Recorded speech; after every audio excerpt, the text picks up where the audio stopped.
सुनसान रास्तों पर जब रात की धुंध उतरती है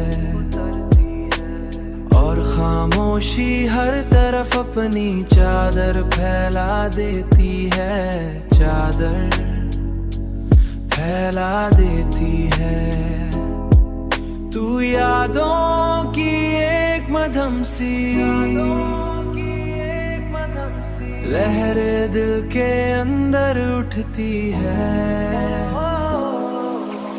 उन्हीं लम्हों में तुम्हारी मुस्कुराहट की रोशनी मेरे ख्यालों के आसमां फैल जाती है।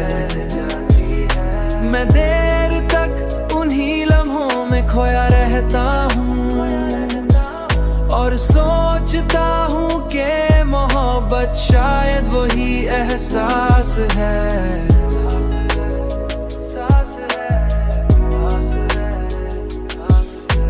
जो इंसान को टूट कर भी जीने का हौसला देता है, हौसला देता है।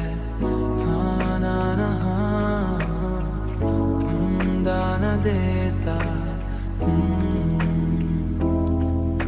तुम्हारी आवाज की मधम गूंज आज भी मेरे दिल के सुकूत को तोड़ देती है।